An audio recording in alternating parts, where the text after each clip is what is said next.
Subscribe करें हमारा YouTube channel, bell icon को क्लिक करना ना भूलें, जिससे आगे आने वाले सभी यूट्यूब अपडेट्स, वीडियोस, नोटिफिकेशंस आपको मिलते रहें। Hello everyone, welcome to current affairs education. Quick to the point के अंतर्गत आज हम चर्चा करेंगे बजटेतर उधारी। इस पर विस्तार से चर्चा करेंगे, तो बने रहिए मेरे साथ वीडियो के एंड तक। अनअकैडमी यूपीएससी सिविल सेवा परीक्षा के लिए परफेक्ट स्टडी पार्टनर, नए बेसिस प्रत्येक सोमवार को, जो रखे आपको हजारों एस्पिरेंट्स की भीड़ से हमेशा अलग, मोटिवेटेड और साथ ही आपको मिले plus subscription access, India's best educators interactive live classes, live test and quizzes, structured courses and PDFs, India के बेस्ट एजुकेटर जो यूपीएससी सिविल सेवा परीक्षा के लिए आपको पढ़ाते हैं, जैसे कि मृणाल पटेल, सुदर्शन गुर्जर, डॉक्टर सिद्धार्थ अरोड़ा, आयुष संघी, स्नेहिल त्रिपाठी, अनुज गर्ग, अतिश माथुर, आरती मिश्रा, साथ ही बहुत सारे टॉप एजुकेटर्स की क्लासेस आपको यहाँ पर मिलने वाली है। 3 कैटेगरीज में आप यहाँ पर इसमें एनरोल कर सकते हैं। मिशन बैच जो बायलिंगुअल होगा, लक्ष्य बैच हिंदी माध्यम के विद्यार्थियों के लिए, और एक्सपेडिशन बैच ये इंग्लिश मीडियम स्टूडेंट्स के लिए। इसमें आप एनरोल कर सकते हैं। लिंक डिस्क्रिप्शन और कमेंट बॉक्स में अवेलेबल है। साथ ही यूज करें हमारा code CAEYT10 and get 10% instant discount with flat discount. आइए देखते हैं यह चर्चा में क्यों है। हाल ही में वित्त मंत्री द्वारा केंद्रीय बजट 2021 पेश किया जाएगा, जिसमें राजकोषीय घाटे को कम करने से जुड़े विभिन्न उपायों को प्रस्तुत किए जाने की संभावना है। राजकोषीय घाटे के संदर्भ में ही बजटेतर उधारी भी चर्चा में है।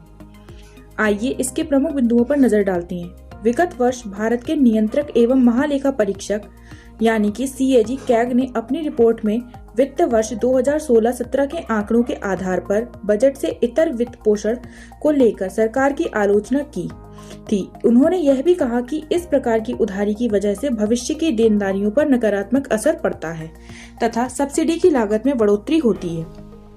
GDP के प्रतिशत के रूप में वर्ष 2019-20 के संशोधित अनुमान में सब्सिडी की लागत 1% और वर्ष 2020-21 के बजट अनुमान में इसके 1% रहने की उम्मीद है। वहीं वर्ष 2019-20 के बजट अनुमान में सब्सिडी की लागत का GDP के 1.4% रहने का अनुमान लगाया गया था। वर्ष 2022-23 में सब्सिडी घटकर GDP का 0.9% रहने की संभावना है। बजटेतर खर्चों से विकास दर पर नकारात्मक प्रभाव पड़ा है तथा सभी क्षेत्रों में उत्पादकता और प्रतिस्पर्धा बढ़ाने के लिए बड़े स्तर पर बदलावों की जरूरत है। बजटेतर उधारी, आइए देखते हैं यह क्या है। बजट से इतर उधारी या बजटेतर उधारी यानी कि ऑफ बजट बोरोइंग्स वह ऋण होता है जो सीधे केंद्र द्वारा नहीं लिया जाता है, बल्कि किसी अन्य सार्वजनिक संस्थान द्वारा केंद्र सरकार के निर्देशों पर लिया जाता है। ऐसे ऋण का उपयोग सरकार की व्यय जरूरतों को पूरा करने के लिए किया जाता है। यह केंद्र सरकार का अपने व्यय को वित्त पोषित करने का एक तरीका है। इसे राजकोषीय घाटे की गणना में न शामिल किया जाए, इसलिए इसे बजट व्यय में शामिल नहीं किया जाता।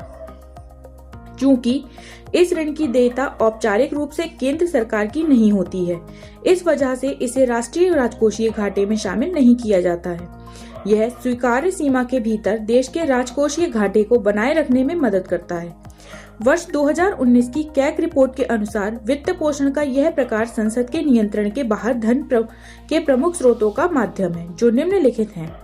बॉन्ड जारी करना, सरकार किसी कार्यान्वयन एजेंसी को ऋण के माध्यम से या बॉन्ड जारी करके बाजार से आवश्यक धन जुटाने का निर्देश दे सकती है। बचत का उपयोग, उदाहरण के लिए खाद्य सब्सिडी केंद्र के प्रमुख खर्चों में से एक है। 2020-21 के लिए बजट प्रस्तुति में सरकार ने खाद्य सब्सिडी बिल के लिए बजट की आधी राशि का भुगतान भारतीय खाद्य निगम को किया। राष्ट्रीय लघु बचत कोष से ऋण के माध्यम से कमी को पूरा किया गया। उधार लेना, इसके अंतर्गत सार्वजनिक उपक्रमों के माध्यम से लिए गए ऋण का उपयोग सरकार द्वारा किया जाता है। उदाहरण के लिए सार्वजनिक क्षेत्र की तेल विपणन कंपनियों को PM उज्ज्वला योजना के लाभार्थियों के लिए सब्सिडी वाले गैस सिलेंडर के लिए भुगतान करने को कहा गया था। बैंक स्रोत, सार्वजनिक क्षेत्र के बैंकों का उपयोग ऑफ बजट व्ययों को निधि वित्त पोषित करने के लिए किया जाता है।